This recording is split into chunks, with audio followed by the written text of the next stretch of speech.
سب سے پہلے تو میرا کمنٹ یہ ہے کہ لا کمیشن نے بہت ہی ان لافل کام کیا ہے.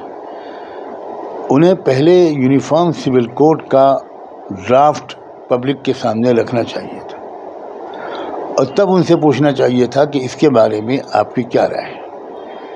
ہم سے رائے پوچھ رہے ہیں، وہ کس چیز پر ہم رائے دیں؟ ہمارے سامنے کوئی بات کلیئر نہیں. ہم کیسے کسی چیز پر رائے دیں؟ ہو سکتا ہے کہ آپ یونیفارم سول کوڈ کا کوئی ڈرافٹ ہمارے سامنے رکھیں تو ہم پارٹلی اس سے ایگری کریں اور کچھ چیزوں کو سجیسٹ کریں کہ اس کو آپ بدل دیجیے.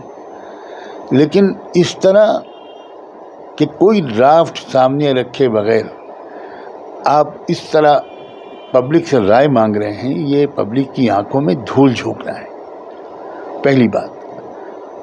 نمبر 2، 5 سال پہلے آپ ہی نے جب ایک کوشچنائر سرکولیٹ کیا تھا اور لاکھوں کی تعداد میں اس کے جوابات آپ کو بھیجے گئے تھے اور مختلف آرگنائزیشنز کے ڈیلیگیشنز آپ سے ملے تھے، تو آپ کنونس ہوئے تھے کہ ہاں ابھی اس کی ضرورت نہیں ہے اور یہ فیزیبل نہیں ہے، اور آپ نے اس وقت کہا تھا کہ 10 سال تک اس ٹاپک کو نہیں چھیڑنا چاہیے. تو اس 5 سال میں کیا تبدیلی ہو گئی جس کی وجہ سے آپ نے اس کو چھیڑ دیا، اور وہ بھی اس مبہم طریقے سے کہ کوئی سوال ہی نہیں ہے جو آپ نے رکھا ہو، کوئی سوال نامہ پہلے کی طرح نہیں ہے، کوئی ڈرافٹ نہیں ہے. تیسری بات یہ ہے کہ ہمارے ملک کی جو سب سے بڑی خصوصیت اور وشیشتا ہے وہ ہے یونٹی ان ڈائیورسٹی. اتنی ڈائیورسٹیز کے ملک میں آپ یونیفارمٹی لانا چاہتے ہیں بغیر کسی اس بات کے کہ کانسیپٹ آپ کا کلیئر ہے کہ نہیں. کیسے ہو سکتا ہے یونیفارم سول کوڈ بھارت کے اندر یہ بھارت کے ناگرکوں کو آپس میں بانٹ دے گا، نہ کہ وہ یونیفارمٹی لائے گا؟ الٹی بات ہے. اس کا مطلب ہے کہ uniformity at the cost of unity. Unity آپ ختم کریں گے، اور کیوں؟ اس کے ٹائمنگ پر بھی ذرا لوگوں کو غور کرنا چاہیے. الیکشن قریب آ رہا ہے 2-3 اسٹیٹس میں، اور اسی لیے ہمارے ملک کے قابل احترام وزیر اعظم نے، آنریبل پرائم منسٹر نے اس اسٹیٹس میں جا کر اس کا اعلان کیا ہے جہاں الیکشن قریب ہے. تو اس بات پر بہت ڈاؤٹس کریٹ ہوتے ہیں، بہت شبہ کرنے کی گنجائش ہے کہ یہ ایک پولیٹیکل ایشو ہے. اب آپ کے پاس سارے مدعے تو ہو گئے ختم، جو وعدے آپ نے کیے تھے ایک بھی پورے نہیں ہوئے. عام جنتا کے لیے جو وعدے کیے تھے، آپ نے کہا تھا کہ 2 کروڑ جاب ہر سال دیں گے. حالت یہ ہے کہ اب لاکھوں جاب ختم ہو گئے ہیں بجائے کوئی نئے جاب ملنے کے. تو یہ ایشوز آپ اٹھا ہی نہیں سکتے، نہ مہنگائی کا، نہ نان امپلائمنٹ کا، کوئی ایسا ایشو آپ نہیں اٹھا سکتے. تو آپ کو پبلک کے مائنڈ کو ڈائیورٹ کرنا ہے، ہندو مسلم میں بانٹنا ہے، نان ایشوز کی بنیاد پر الیکشن جیتنا ہے. یہ آپ نے راز فاش کر دیا. اگر پرائم منسٹر نے بھوپال میں جا کر اور یہ موضوع نہ چھیڑا ہوتا، بلکہ جو مدھیہ پردیش کے آدیواسیوں کی سمسیائیں جو بھیانک روپ اختیار کر رہی ہیں، آپ نے اس ایشو پر بات کی ہوتی جو آپ کی ذمہ داری تھی بحیثیت پرائم منسٹر بھی اور بحیثیت سب سے بڑی پارٹی کے لیڈر کی بھی. ان تمام ایشوز کو چھوڑ کر آپ نے ایک ایشو چنا. کیا بھارت کے لوگ اتنے بیوقوف ہیں کہ وہ سمجھتے نہیں کہ یہ مسئلہ یونیفارمٹی لانے کے لیے نہیں ہے، ایک پولیٹیکل گین کے لیے ہے؟ آپ اسی کے ذریعے سے آپ پھر ایک بار لوگوں کو آپ تھوڑا سا بیوقوف بنا کر، مجھے اس لفظ کے استعمال کرنے پر معاف کیا جائے، آپ ووٹ حاصل کرنا چاہتے ہیں.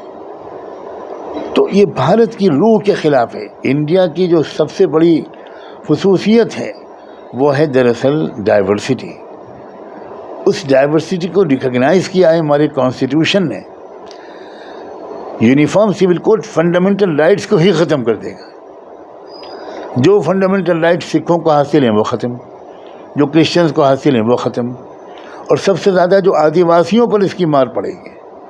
میں اچھی طرح دستور کو بار بار پڑھتا رہتا ہوں اور میں آدیواسیوں کو جو خصوصی مراعات دی گئی ہیں اس سے تفصیلی طور پر واقف ہوں. آدیواسیوں کی زمین کوئی خرید نہیں سکتا. جنگل، جل، زمین، جنگل، یہ 3 چیزیں ہیں ان کی. جو جنگل تو چھیننا آپ نے شروع کر دیا. بہت بڑے پیمانے پر ملٹی نیشنل کمپنیز کو آپ وہ زمینیں دے رہے ہیں. اب جب یونیفارم سول کوڈ بن جائے گا تو یہ قانون کہ آدیواسیوں کی زمین کو کوئی خرید نہیں پائے گا جب تک کہ اسپیشل پرمیشن کلیکٹر کی نہ ہو، تو یہ قانون ختم ہو جائے گا. اس کے بعد ان کی زمینوں کو خرید لیا جائے گا. سرکار خرید لے یا جو 2-4 دوست بڑے کارپوریٹ ہاؤسز ہیں وہ خرید لے. اب یہ بات بھی دیش کو معلوم ہونی چاہیے کہ نہایت سائنٹیفک انسٹرومنٹس کو استعمال کر کے سیٹلائٹ کے ذریعے یہ بات بالکل ثابت ہو چکی ہے کہ جس علاقے میں، ہمارے دیش کے جس علاقے میں رہتے ہیں آدیواسی بہت بڑی تعداد، جہاں ان کی تقریباً میجورٹی ہے، جیسے جھارکھنڈ، جیسے چھتیس گڑھ، جیسے ایک حد تک اڑیسہ، تو وہاں کی زمینوں میں ایسے قیمتی منرلس موجود ہیں کہ وہ منرلس جس دن باہر آئیں گے ہمارا دیش بہت بڑی طاقت بن جائے گا اور وہ آدیواسیوں کی زندگی میں انقلاب آ جائے گا.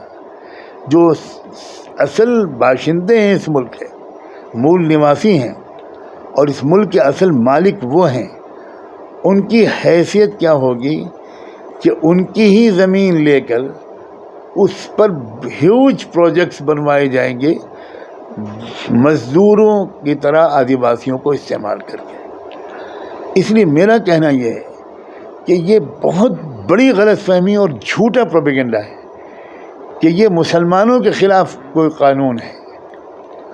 اور بہت افسوس کی بات ہے کہ پرائم منسٹر نے یہی کوشش کی ہے اپنی بھوپال کی تقریر میں کہ اکسایا جائے مسلمانوں کو تاکہ مسلمان اس کے خلاف زور و شور سے آواز اٹھائیں اور پھر وہی ایجنڈا کچھ ملک کا بدل جائے. حالانکہ میں آپ کی اس ذریعے سے تمام ناظرین اور قارئین کو یہ بتانا چاہتا ہوں کہ اس کی زد سب سے زیادہ آدیواسیوں پر پڑے گی. بہت تفصیلی گفتگو ہوگی اگر میں اس کے دلائل پر گفتگو کروں. آدیواسی بالکل تباہ ہو جائیں گے. ابھی بھی وہ تباہ ہیں بیچارے، لیکن اس کے بعد جو ان کا حال ہوگا وہ ناقابل تصور اور ناقابل بیان ہے. شیڈول کاسٹ والوں کا ریزرویشن ختم ہو جائے گا. ٹرائبل لوگوں کے جتنے بھی پریویلیجز ہیں وہ سب ختم ہو جائیں گے. کرسچنس کے جو حقوق ہیں وہ متاثر ہوں گے.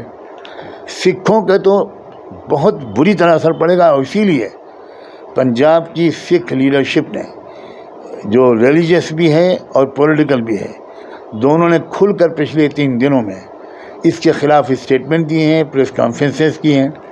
بلکہ جو سب سے بڑی آرگنائزیشن ہے جو دربار صاحب کا انتظام دیکھتی ہے، جو شریمنی گرودوارا پربندھک کمیٹی، اس نے بھی اس کے خلاف سخت بیان جاری کیا.